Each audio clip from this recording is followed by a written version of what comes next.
लक्षात ठेवा, परमात्म्याशिवाय या जगात कोणीच आपलं नसतं. कधी कधी आयुष्यामध्ये खूप दुःख यातना सहन करायला लागतात.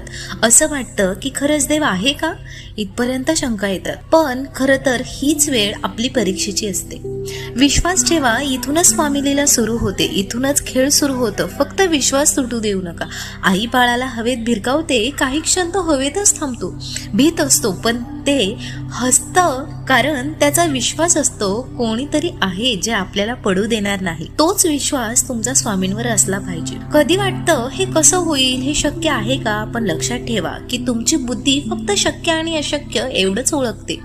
पण स्वामींना ना शक्य ना अशक्य असं काहीही नाही. स्वामी नेहमी जे तुमच्यासाठी योग्य आहे तेच तुमच्यासाठी नियोजन करून ठेवतात. फक्त तुमचा त्यांच्यावर विश्वास पाहिजे. स्वामी म्हणतात, जे जीवनात खूप रडले आहेत त्यांना हसवण्याचं काम देव करतो, आणि जे शांत बसून सगळं सहन करतात त्यांच्यासाठी काळही थांबतो. स्वामी समर्थ म्हणतात, संकट आले की घाबरू नका. संकट म्हणजेच देवाची परीक्षा, आणि तुम्हीच त्या परीक्षेत पास व्हाल जर विश्वास ठेवला तर. मनामध्ये नकारात्मक विचार आल्यावर डोळे बंद करा आणि एवढंच म्हणा, श्री स्वामी समर्थ.